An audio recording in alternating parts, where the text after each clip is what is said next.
Can you hear me now, Joe? That's perfect. Thank you, Don.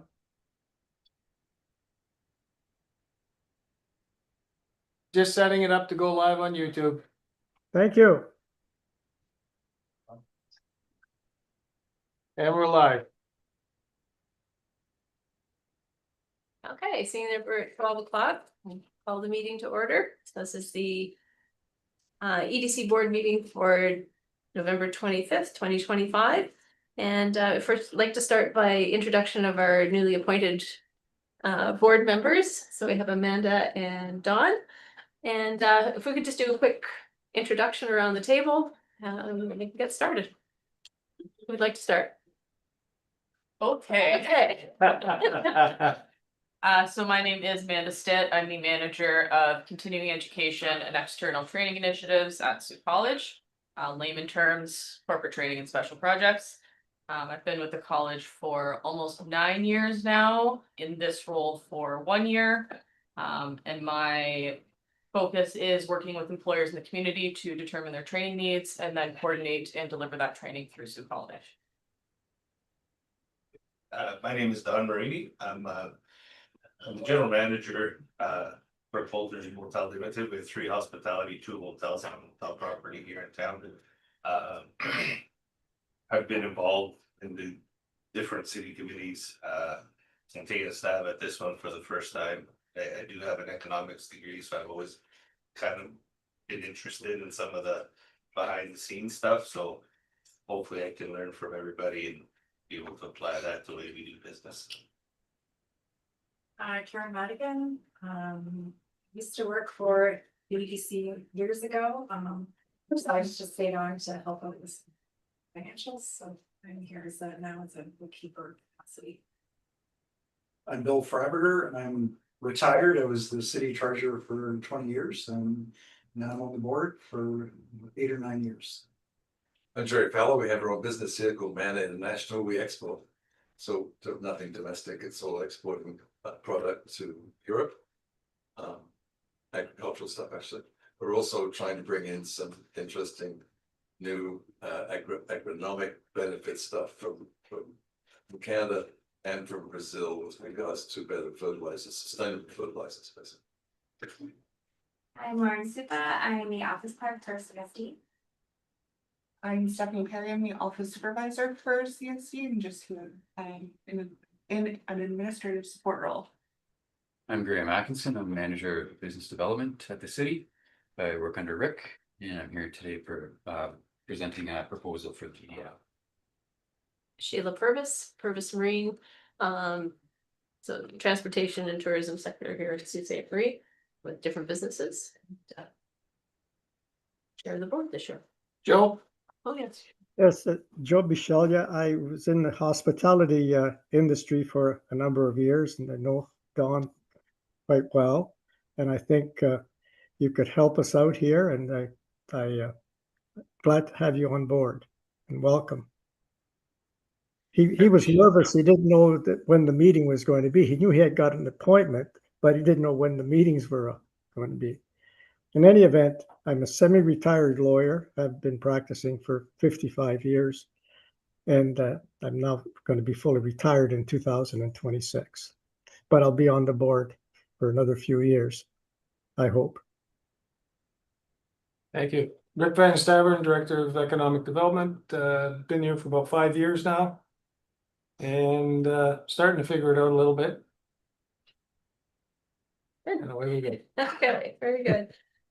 Okay, so adoption of the minutes. Has everyone had a chance to review the minutes from the last meeting, September 25th? Any additions, deletions?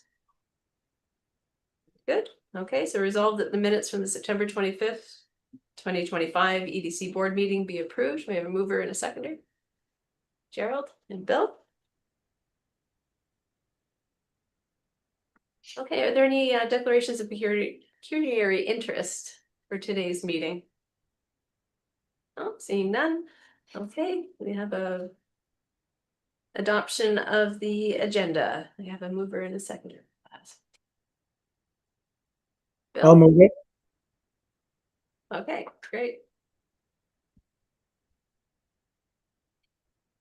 Bill and Joe. Okay. So moving right into things, new business and updates. Portable Boom update, please. Okay, today I thought I'd give you a little bit more of an in-depth, we've talked about the Port of Algoma. Now that it's in the media and we have got a lot of things, more things out there, to the public, I thought I would, give you a little more in-depth look at it. There's about 7 or 8 slides here. I'll take you through relatively quick. These are slides that we share now generally with anybody who has inquiries or people that we're working with, so it is in the public domain. Well, let's just get it working.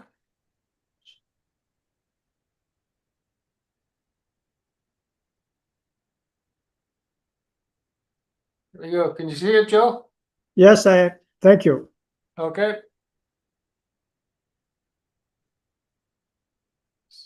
So there we go. So it's a suit of the South Trade Corridor. We haven't officially named what it's going to be yet, but I think this is really the essential slide that captures what we're trying to accomplish, which is really build a trade corridor between the north and the south, obviously on the water, anchored by a newly developed multimodal port in Sault Ste. Marie. So this is something that's been ongoing since, as far as I can find, and it might be even earlier, since 1968.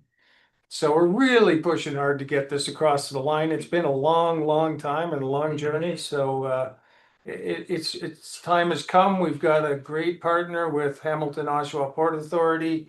They actually know ports. We don't.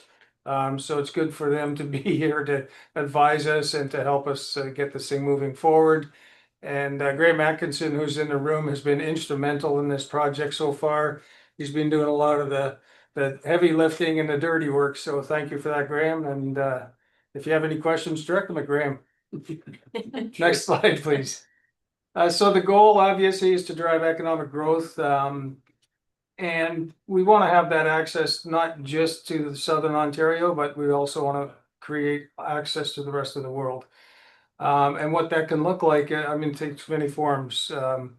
Containers, we're not going to be bringing container ships in here. We don't have the volume, but would you put a couple of containers on a barge? Quite possibly. Why not?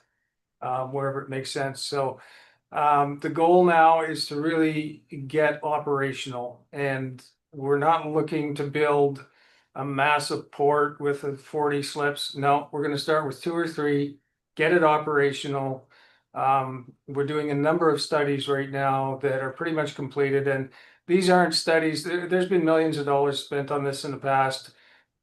We've been very budget conscious, and we have looked at information that has already been generated, and as opposed to redoing work that's already done, we've leveraged it and updated it.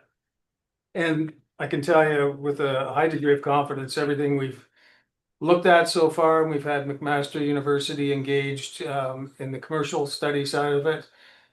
It looks extremely positive for a port, and it looks extremely economically viable. Next slide, please. So partners, hope I mentioned them. They obviously been doing this for quite a while. I did live in Oshawa prior to coming to here, so I did see some of the transformation at the port there that they accomplished. And it was significant. If you look at what that port looked like 5 years ago versus now, there's been significant improvements and buildings and all that good stuff. So we have already put this out with various people, obviously in the community, with our Indigenous partners. We've met with partners not in, so far we've met with Hamilton, in Hamilton, toured their facilities. We've also met with Port Colborne. Port Colborne would in all likelihood be the landing spot if we were going to do any multimodal railroad type roll on, roll off type barge movements. Port Colborne is right at the head of the Welland Canal, and ideally situated to bring vehicles or containers, whatever it may be, into Southern Ontario, taking them off the highways between here and Southern Ontario. Next slide, please. So strategic nation building, we do look at critical minerals as something that we could be a part of. I think that the critical mineral development is a bit of a way out, but we do have great connectivity with the rail line all the way up to Hearst.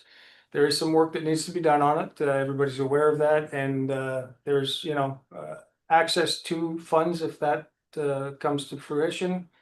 There's also other opportunities up north, including phosphorus, which could be used for fertilizer and other minerals. So we're keeping that high on our radar screen. We're not banking everything on critical minerals, so because it just seems like the timeline on that would be pretty far out. And we need to, once we get the port running, we need to make it economically viable as quick as possible. And we're pitching it to the government as Canada Strong. I mean, we're creating another avenue between Northern Ontario and Southern Ontario and the rest of the world. So the viability of the port is, as far as we're concerned, extremely high. We can create an opportunity to reduce GHGs by taking vehicles off the road and putting them on barges into Southern Ontario. And we can create that connectivity for forestry, minerals, mining supply, right here. The other thing we're looking at is co-location of industries that could use steel. Why wouldn't you? So as we develop out the port, one of our key areas we're looking at is, for example, if you look at, say, a wind tower, it would be much more viable to build a wind tower right here where the steel plant is, and then move it up onto a hill that's only about 5 miles away, as opposed to manufacture it somewhere, Southern Ontario or offshore, get it all the way up here. So those are the types of opportunities we're looking for, those key sectors. Next slide, please. So minerals and mining, obviously, we're all aware of that here. Minerals and mining is very interesting because it sounds like a massive opportunity, but a lot of minerals are processed on site. So you're typically not bringing down full train loads of raw material. It doesn't make economic sense. So they are manufactured on site. So it's a good opportunity for us. I think it's one that will take development over time. 15 years from now, I think it'll be very important to us. Steel, obviously, Algoma Steel being here, seeking new opportunities and new markets is very important for us. We've all seen the mountains of slag that are located on the Algoma Steel property. Reprocessing of those and cleaning those up is a huge opportunity. And it will also, as it's cleaned up and reprocessed, create more space that's available for industrial development. Forestry, value-added wood products. We already have a number of folks here, and there are future opportunities. Potentially, you could look at pellets. There's a number of opportunities within the forestry sector. We're in the middle of it, so why wouldn't we try to leverage it?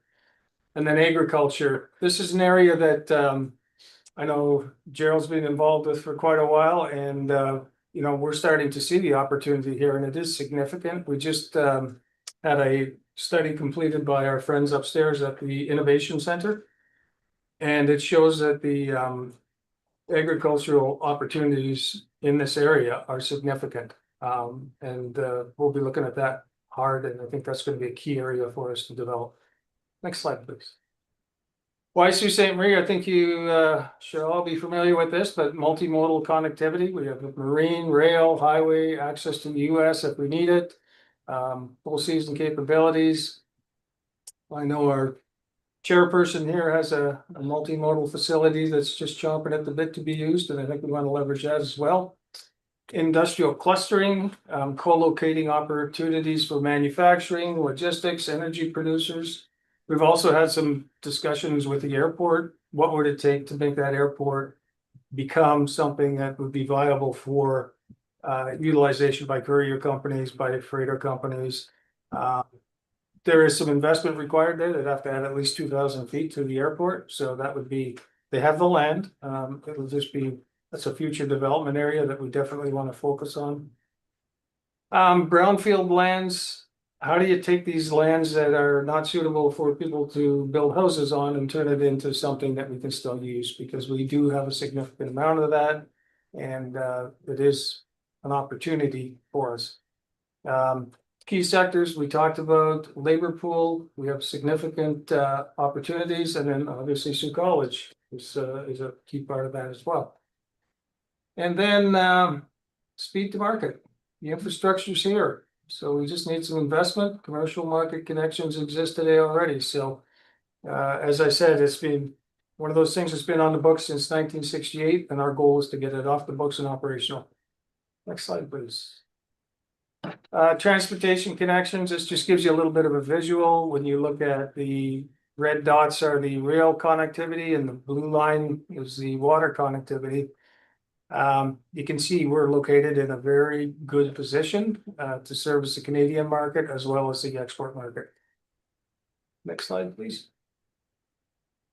Multimodal hub, obviously network with HOPA is incredible. HOPA has in Hamilton alone, correct me if I'm wrong, Graham, over 140 businesses are located in Hamilton. Hamilton alone, yeah. In Hamilton Port. So that gives you the idea of the scope. We actually did a tour on the water. It took us about 2 hours to go around that. It's incredible the size and scope of Hamilton. And the fun factoid was, do you remember the year when we kind of mirror where Hamilton was? 1921. 1921. In 1921, Hamilton was about the size of Sault Ste. Marie. That's when they put their port in. And if you look at Hamilton now and the growth because of their port and how big the port is, there's we're at the beginning of our journey. Next slide, please. So next steps, we're working closely with everybody. We're starting to look at funding. We've already procured some funding.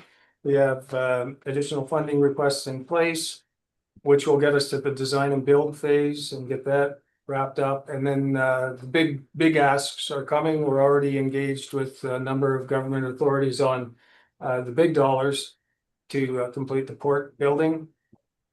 Business plan is slated to be done by the end of this year. So we have all places, we're supported by Hope on that. They've done a number of business plans for ports in the past, so we've got the right people doing the right work. Rail review, we've looked at as well. We're going to complete that as far as what's out there and what upgrades are required to make it fully operational in some areas. And then outreach to key business stakeholders. We've been holding group sessions where we get in 5 to 6 key business people within each industry sector, and we've been having discussions with them, trying to understand better how they could utilize a port and how we could support them with the creation of a port. I do believe that's the last slide. So any questions on that? I have a quick question. Sure. You alluded to a business plan almost being the board plan. Now, presumably there was past business plans made for making the justification to build the port and stuff like that. I guess what's the break-even point on tonnage? What kind of tonnage are you supposed to be able to push through to say, okay, it's economically viable, we can build it, we can justify the investment, we can hope for these kind of spill-offs from that?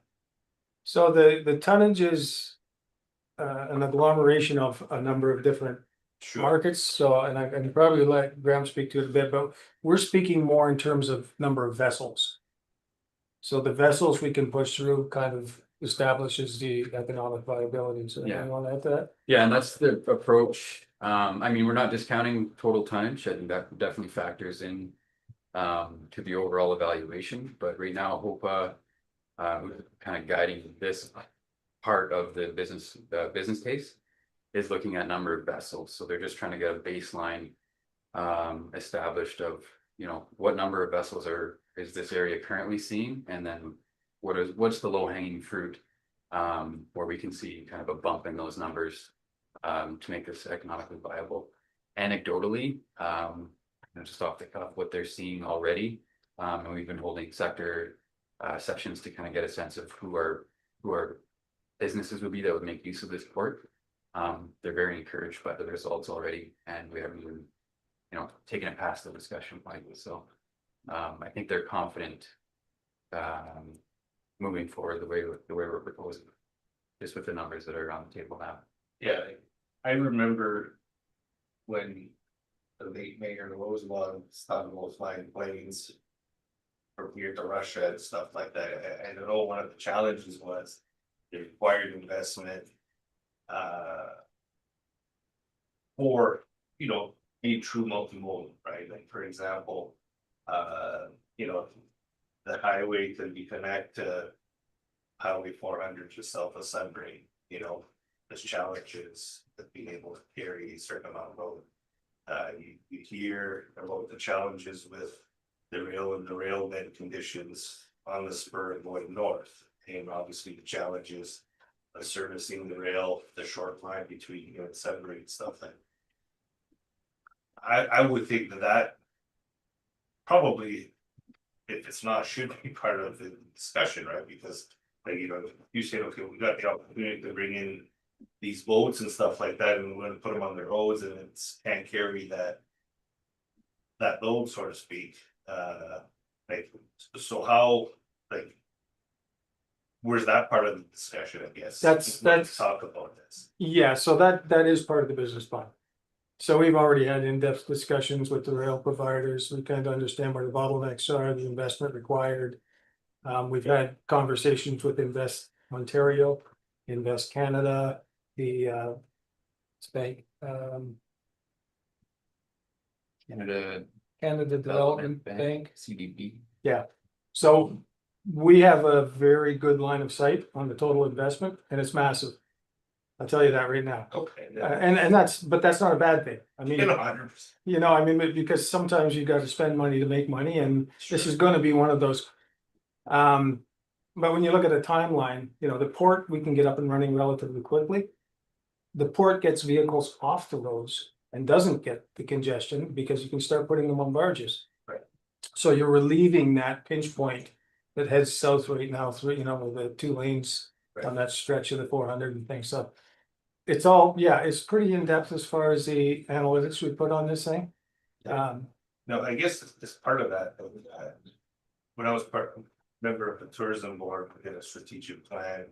And one of the identified weaknesses, for terms of, infrastructure, being able to move people through.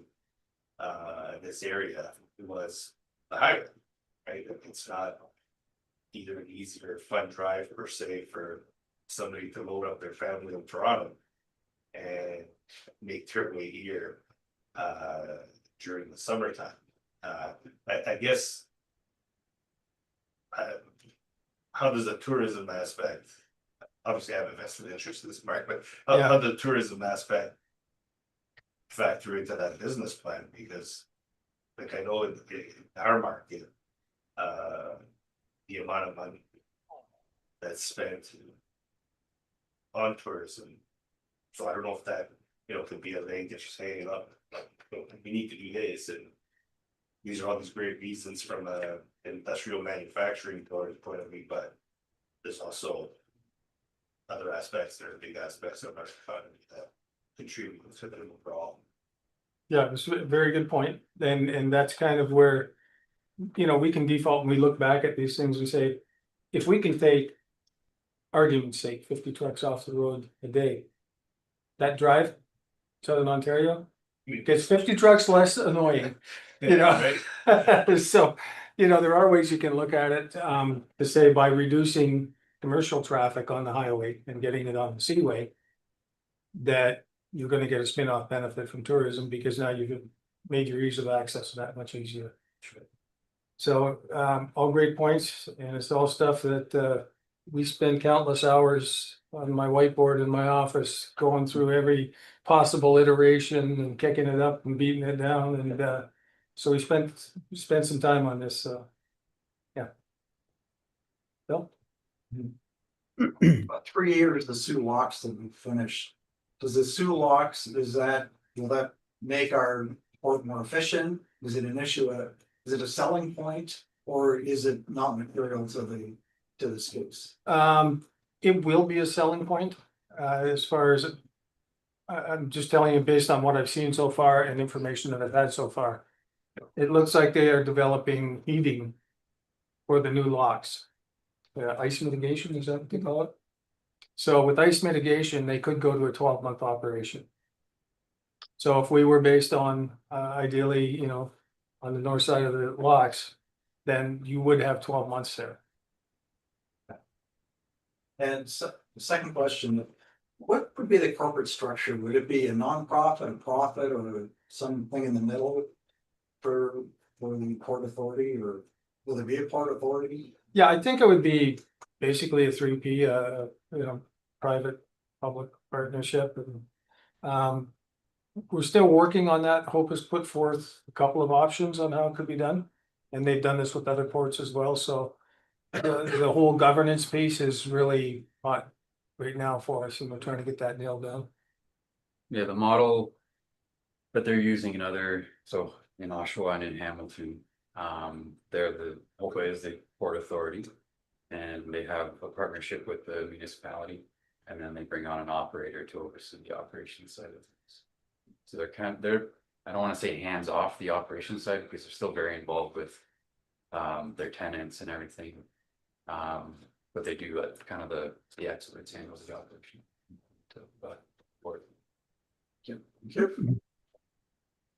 It's Joe here. I have a question with respect to the rail. Who has the rights to that run from Sault Ste. Marie up to Hearst? So there's two people or two organizations. You have Watco, which runs up, I believe it's all the way to Franz. And then from Franz north, it is CN Rail. Right, but from Sault Ste. Marie out, I mean, I know this from being on the tourism board as well.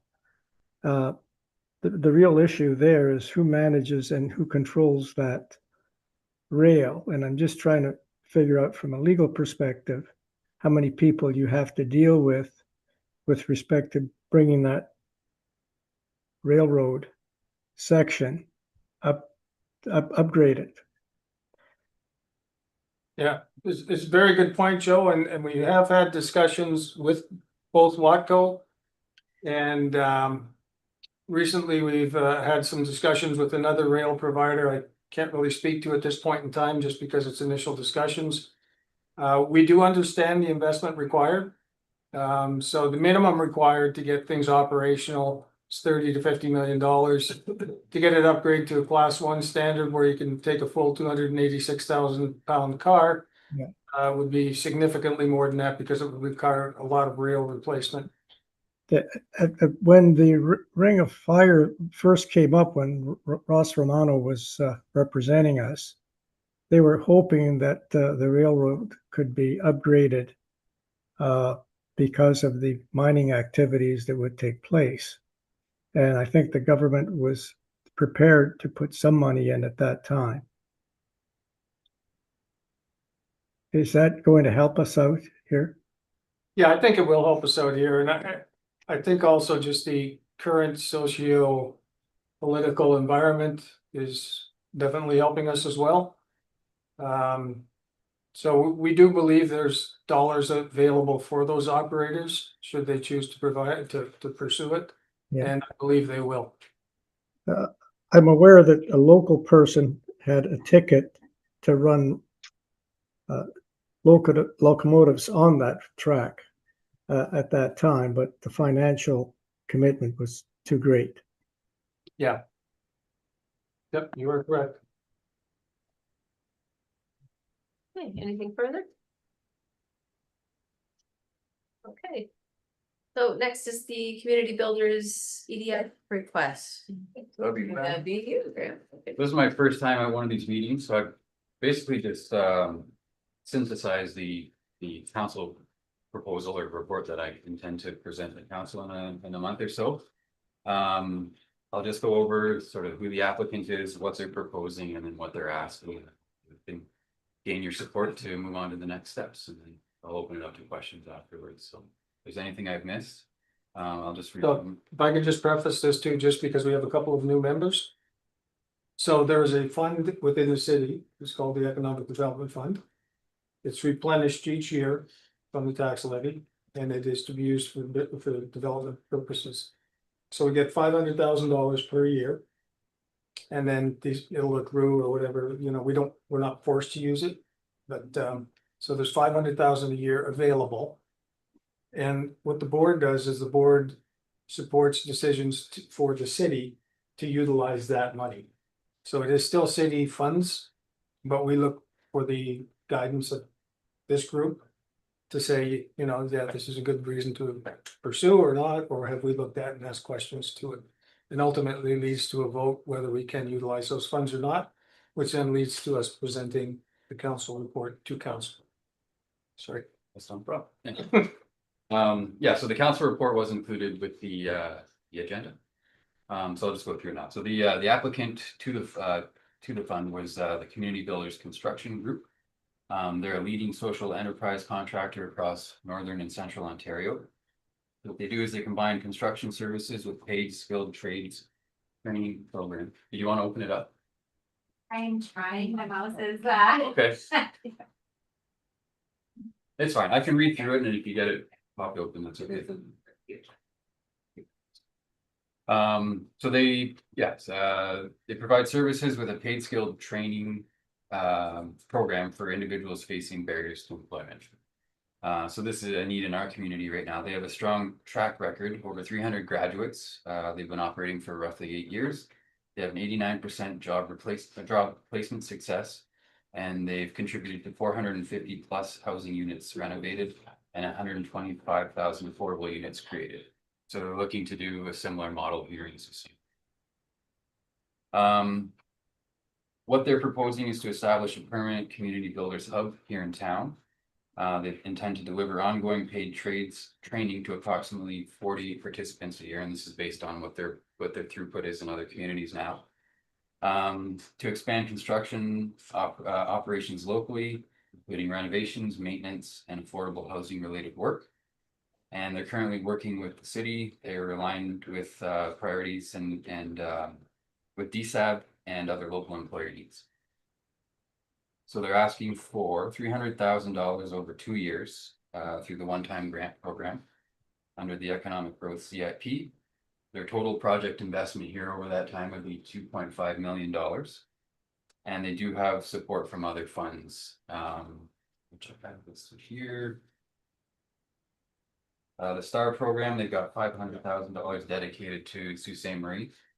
The Skills Development Fund, $1.5 million secured and $1.9 million pending.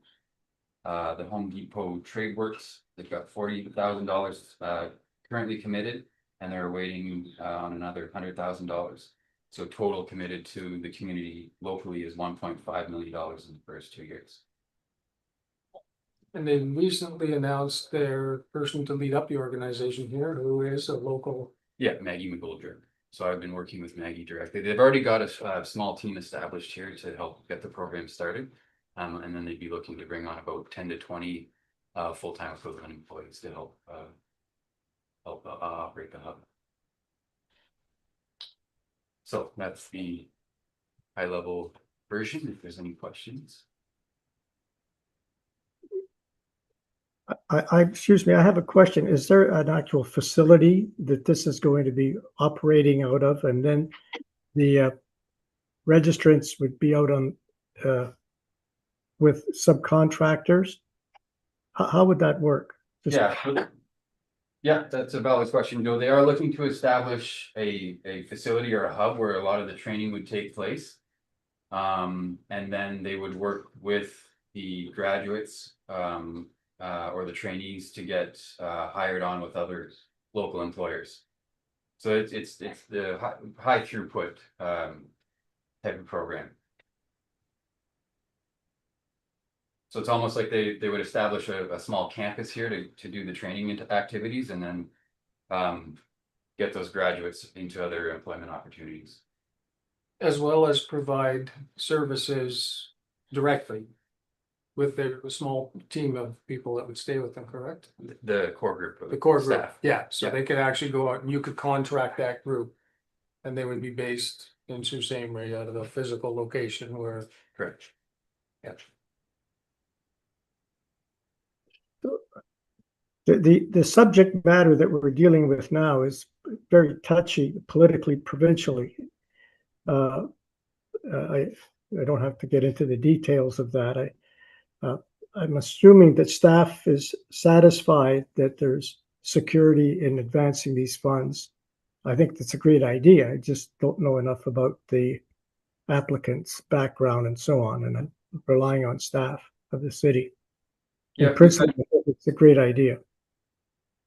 Internally, we've had quite a bit of discussion on this, kind of vetted it top down.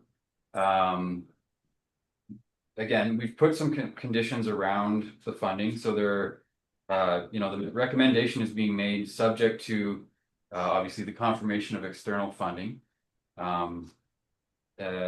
We would want to see some achievement of the proposed job creation and training targets.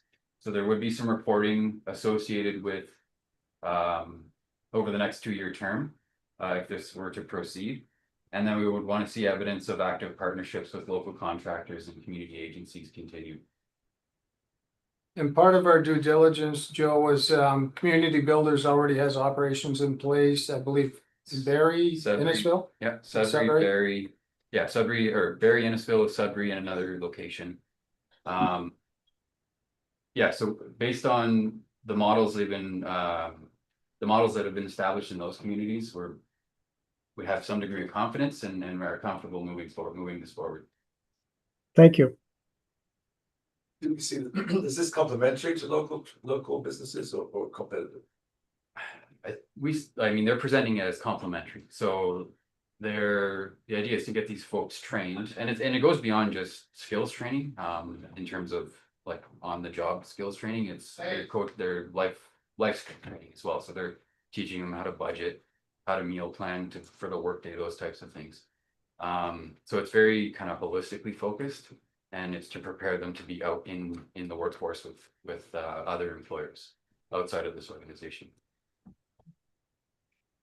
I have a question. Sure. And along with the lines of that, for example, like I know Saldan, for example, does a program, similar sounding program with the school board, right? They built a shop at White Pines there that, you know, they take students through and stuff like that. So I guess would that be considered a competitive program? It's That, not, like, you know, that, you know, we're not supporting that one, for example, you know what I mean? Are we opening that doors? I guess what I'm getting at.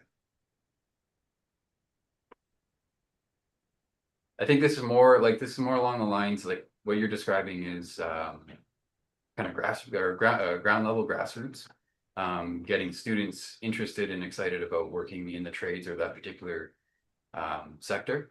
This is more for folks that are having trouble finding employment based on their skills, perhaps they have a disability, and training them that way to get active and out into the workforce. I don't know if that answers your question entirely.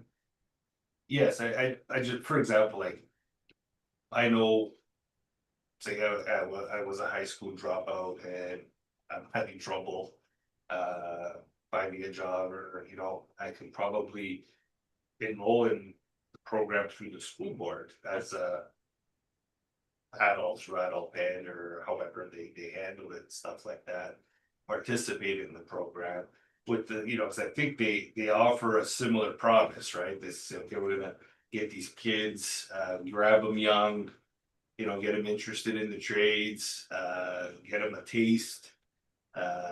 You know, 'cause I know they get them working on some of their own different projects and stuff like that, with the idea of saying, you know, you become employable or we'll take you on or whatever it is. So I know, for example, I wouldn't be able to participate as a high school dropout who's trying to maybe earn their last bit of high school credits and get, say, on the job training and stuff like that. So I think I don't know, maybe there's a synergy with what's going on with the school board and say what these guys could offer. Cause yeah, Well, it might be worthwhile bringing that specific program to their attention, and there, like you said, there could be some synergies where they're working together. I know the owner of S&T very well, and his wife's head of the school, so but they have quite a synchronization going on in that situation.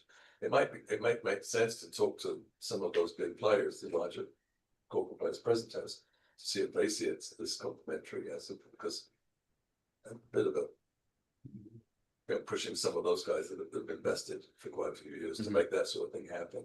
If we're pushing them out the door, that if they- And I think this program, I have met with them a couple times now, and when you get into it. It's not so much a commercial venture as a social adventure, okay, because they're really looking at taking somebody who's.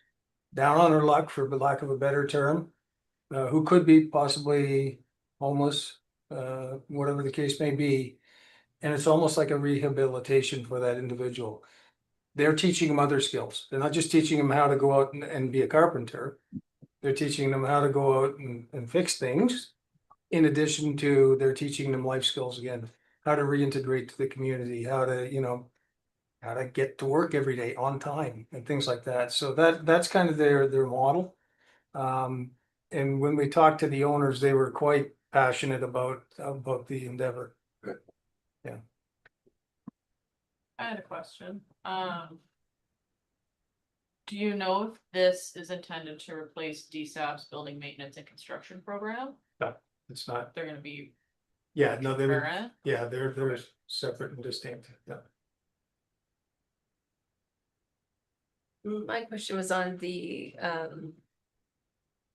timeline, so you have the confirmation of secured external funding. And kind of the request is subject to securing external funding, but then achievement of proposed job creation and training targets. So do the funds get allocated after the fact that they've proved themselves? Or are the funds allocated prior to the program being established? Or is it?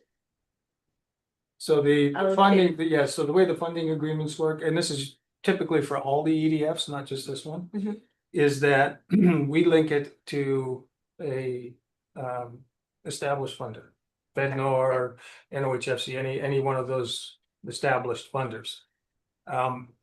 We utilize their due diligence because they do the financial diligence. Mhm. So they go in and they dig around and they do what they have to do to make sure that these people are a lower risk. Mhm. We come in and dovetail on that. And then our payments are contingent upon them filing their claims with FedNor or NOHFC, and upon approval, then we pay out. So we give no money on the front end, we give the money once they've proven to us that they've done that, so that it's always a payout at the end of the process. Not really, there's no risk. Not a lot of risk. No. Yeah, and that's how we structure the proposals as well, is with those conditions in mind, and then that allows us to kind of assess and navigate, the perceived success of what they're proposing. Sorry, I got another one. Mhm. What happens with the houses that they're renovating afterwards? So they are actually not taking abandoned housing and redoing it. What they're doing is they will go in and they typically, from what I understand from what they presented to us, is they will take a renovation, so I can hire community builders to come in and fix my basement for me. They'll bring the individuals in and teach them how to properly drywall and to properly insulate and to put, vapor barrier and all that. And your house almost becomes that training ground for these people. So if I contracted them out, do I have to pay them like a fee as well? Yeah, or I do think they there's generate a fee for revenue it, yeah, too? yeah. I think they have to, I think that we put their costs, that's about it. equivalent fee or discounted fee. I'd have to dig into that for you, I don't have the detail on their fees, Andy, but we could find out if you'd like. And just it takes. I mean, I think construction's overloaded anyways, but present tense, but again, that takes business away from some. Yeah, so as somebody who moved here 5 years ago. I don't think we have a overabundance of skilled tradespeople in this city, willing, ready, and able to work, so. I don't know if we'd be taking work, not we, I don't know, if community builders would be taking work away from anyone, I think they would. Maybe accelerate some of the processes instead of having to wait so long for work to be done. I'm just cautious about investing public money. That impacts businesses trying to make it work, so. Yeah. So I think that's just a contrast that sort of. Yeah, understood. Okay, so at this point, are you looking for a resolution for approval, or do we have more questions that need to be answered? Looking for a resolution to take it forward to council, Mhm. just to say that this board supports these funds to be used for this purpose. Okay. It's a matter of taking a vote. And again, that's through the city's EDF fund. Correct, not through the EDC funds. Yeah, That's fine. That's fine. Okay, so take a vote. Pretty much. Okay. So all in favor of supporting the EDF? Anyone against? Joe? Okay. I did put my hand up. Okay, very good. Okay, so we're all in favor. So then as far as the resolution, how it should be worded? Typically, the resolutions are just that this is supported. We have stock language we can pull up for you. Okay, But it's just Well, this will be recorded, so I'll help you. okay, okay, perfect. good. The EDC supports the application of the city of Sault Ste. Marie to participate in the program as you described it. And allocating, is it 500? How much do you want to put? 300,000, 150,000 a year for 2 years. Yeah. Thank you. Thank you, Joe. You're welcome. That lawyer. I just want to make sure it's the city's money, as was mentioned earlier, not EDC money. Thank you. And I've made notes of, those are very valid things to bring up. There's only one bricklayer masonry contractor in the city of Sault Ste. Marie now. Mr. Martineau is the only guy, and he can't find a bricklayer. Wow. Yeah, just we just did a renovation on one of our projects, like our hotels, and it took us probably 2 years to secure somebody to come in and do the required work with Wow. their subs and stuff like that. So I can go along with your thought. There's hard to find, and I'm good friends with one of the principals at Progressive Systems, and I asked them one time, so I had to do a bathroom renovation of my house. I said, "Hey, Dave, what's the chances?" He looked at me, goes, "Don't even call. Don't even call. We're so busy, don't even call. I can't take it, we can't do it." Are the majority of contractors coming in from out of town, or is it just a matter of waiting until your name comes up? I think it's a little bit of that. There's so much volume. From what I understand, there's just so much volume of work. Be it work they're doing locally, or I know, for example, Progressive was building some housing at one of the mines and stuff like that, so it sucked up all their labor force. Or anybody else they can pile in the truck as they headed up that way, but yeah, it's just not enough skilled people and a lot of work to go around. Okay, well, if there's nothing else for the open meeting, next item would be upcoming meeting for the new year, if there's nothing before that, mid-January. So we'll maybe set dates closer to the time or send out a poll. Oh, sorry, need a mover and a seconder. Okay, for the resolution. Okay, we have a mover and a seconder, please. Okay, Bill and Joe.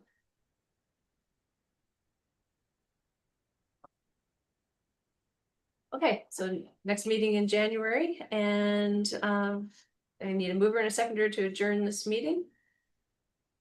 Gerald. Second, and Don, okay. So resolve this meeting now adjourned, and we will move into closed session. So resolve the board move into closed session to discuss financial matters. I have a mover and seconder for that as well. Bill?